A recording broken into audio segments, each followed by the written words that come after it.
กดไลค์กดแชร์ให้หนูหน่อยค่ะมาส่งค่ะ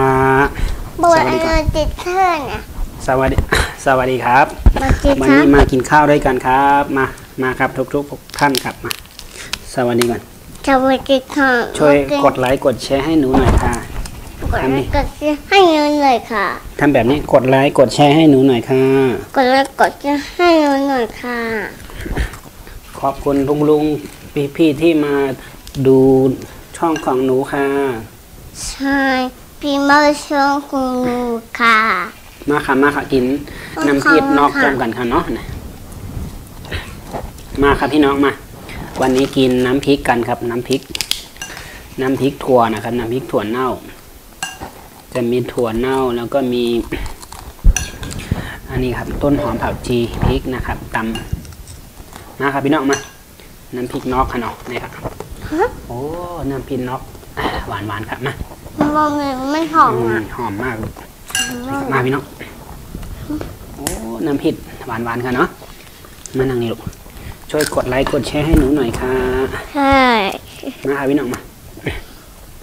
มากินข้าวจ้อมก่อนค่ะน้องเมื่อไหร่มีผักกาดหมอกค่ะ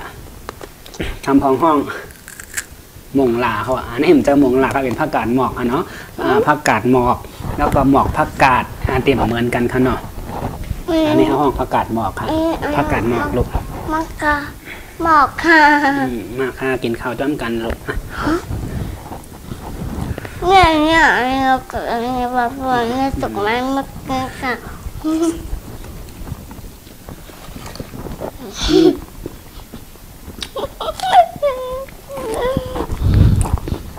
นั่งเลยยกนั่งเลยนั่งเหมือนพ่อเลยอร่อยไหมว่าจีกุกาไหนอร่อยไหมมันอยู่ข้างในอร่อยไหมอร่อยครับพี่น้องมากินข้าวด้วยกันครับให้กินขนมค่ะอันนี้อะไรอ่ะพ่อดอกกระหล่ำเนี่ยพ่อนี่อะไรอ่ะดอกกระหล่ำผักกาดหมอกผักกาดหมอกค่ะกินผักกาดหมอกค่ะ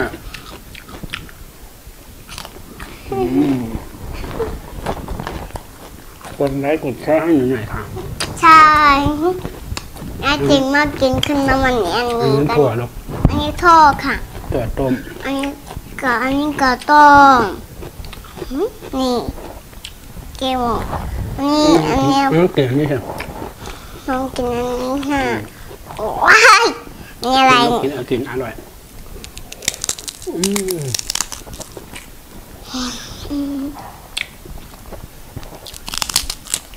มันกินไม่ได้อ่ะเบาๆมันของมากๆอ่ะ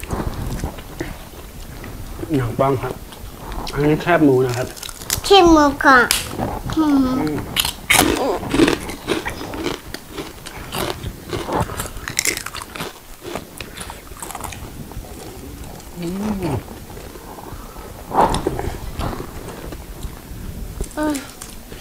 มีผักเขียวด้วยค่ะมีกับกิกค่ะอันนี้อะไรอ่ะผักกาดหมอกผักกาดหมอกค่ะผักกาดหมอกเอาอยากกินค่ะมาค่ะมาเขาก็กินน้ำพริกด้านบนข้างนอกเก๋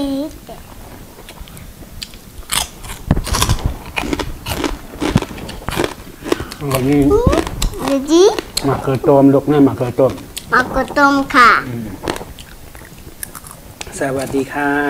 สวัสดีค่ะวันนี้มากินกับพ่อในห้องข้างบนค่ะ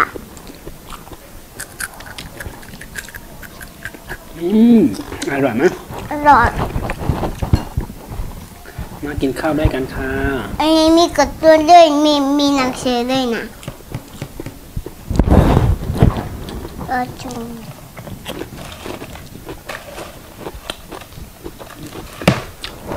นี่ค่ะดูจิอันนี้ผักดมอ่ะ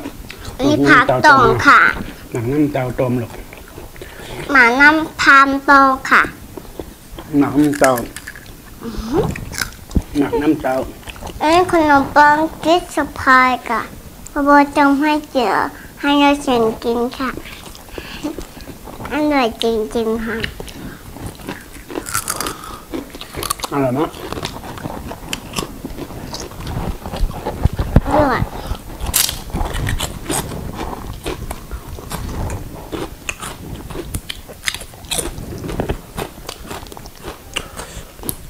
น้ำพริกเนาะน้ำพริกภูค่ะ น้ำพริกภูเลยลูก มันเผ็ด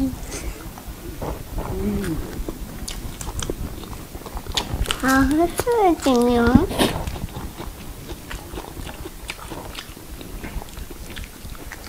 มาลงกินข้าวด้วยกันนะลูก มาลงมากินก็ไม่ได้กันสัก หน่อยทำมันทำสวยๆสิ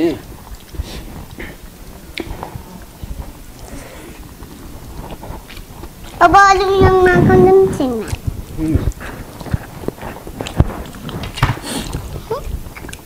กินอะไรกิน กินบรอกโคลีก่อน มันเขาเลือก บรอกโคลี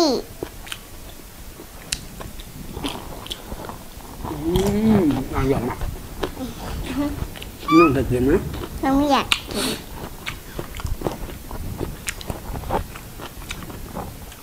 บออร่อยไหม อร่อยมากลูก ไอจิ้วจิ้ว ข้าวหมูยุ่งกินไง ไอจิ้ววงนี้มันวงกินอันนี้ก่อนในบรอกโคลีของพ่อน่ะอันนี้ของพ่อของกินของเราฉันก็ไม่ไหวบรอกโคลีจิบ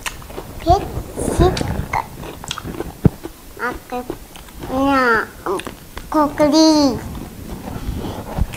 กินนี่เลย บอกกินนี่ก่อน ควายเลยเราบอกกินอันนี้เลยนะเดี๋ยวให้อันนี้กินก่อนลองอันนี้ด้วย อร่อยมาก กินอันนี้อ่ะหมดก่อนเดี๋ยวให้กินอันนี้ จบแล้ว ถูกละโอ้เอาอีกอ่ะ พ่อก็ คนเล็กจิบลี่ พ่อกินข้าวก่อน โอโบตกไม้นี่แอปเปิ้ลดอกไม้บอกไม้ดอกไม้ดอกไม้ นี่ก่อนลูก ชิ้นเล็กๆบอกกันไหน เดี๋ยวก่อนพ่อกินข้าวหน่อยดิ อัตตะปะอันนี้เลยอันนี้เลย สุดยอดนะ โคกรีเลย ช่วยกดไลค์กดแชร์ให้หนูหน่อยค่ะ อันนี้เลย ลบโซ่หน่อยฮะนี่ใครลงคอนดูหน่อย โคกรีเจ็บปิ๊ดเหนียวอันนี้หมักอันนี้พอลองให้อันนี้ตักไม้ละกินนี้เลยกินอันนี้เลย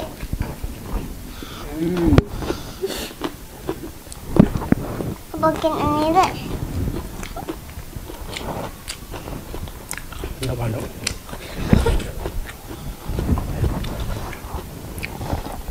อันนี้เลย อันนี้เหรอพอกินอันนี้เลยพอกินอันนี้กินอันนี้เลย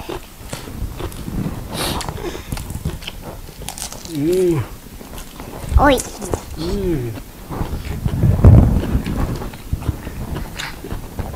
กินอีก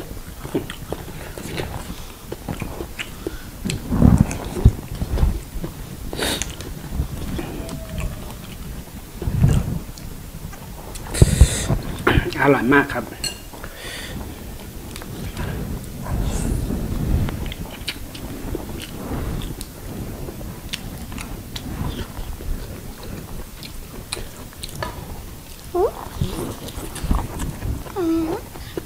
โคกลิ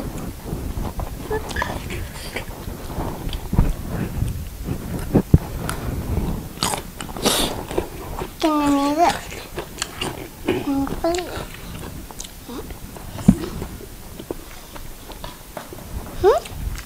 กินอันนี้เลย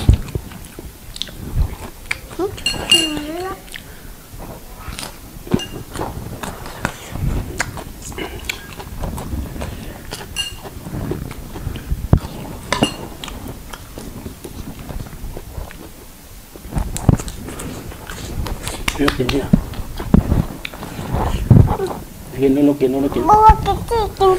เดี๋ยวก่อนพ่อกินข้าวก่อน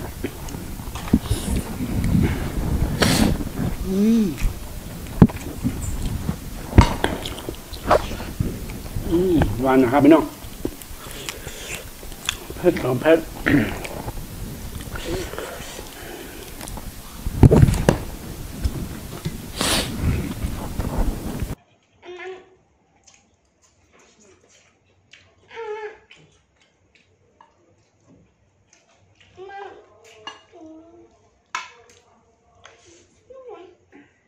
อร่อยไหม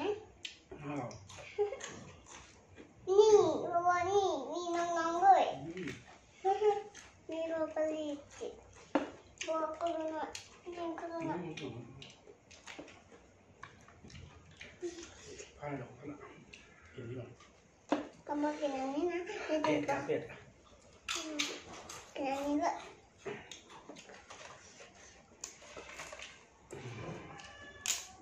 ไปยัง มาสุขามันได้ก็ดี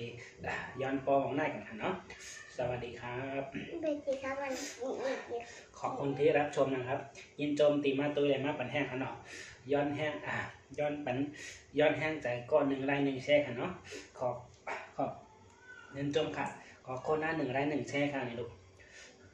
ขอบคุณก่อนขอบคุณค่ะขอบคุณก่อนขอบคุณค่ะมันยังเป็นโรเตทแล้วกับ ขอคนหน้า1 ไลค์ 1 แชร์ค่ะ ค่ะ พูดอะไรลุงหนึ่งเอานี่เอาหนีบไว้ขอคนหน้า1 ไลค์ 1 แชร์ค่ะ เงินเข้าเงินได้เงินแค่ พูด ค่ะ อย่างนี้ขอคนหน้า1 ไลค์ 1 แชร์ค่ะสวัสดีด้วยสวัสดีดี ปกติค่ะวันนี้เรากินเสร็จแล้วก็มา วันนี้กินเสร็จแล้วค่ะ กินเสร็จแล้วค่ะ ขอคนละ1 ไลค์ 1 แชร์ค่ะ คนกันก็คนได้กันแชร์ค่ะ กดไลค์กดแชร์ให้หนูหน่อยค่ะ กดไลค์กดแชร์ให้หนูเลยค่ะ บ๊ายบาย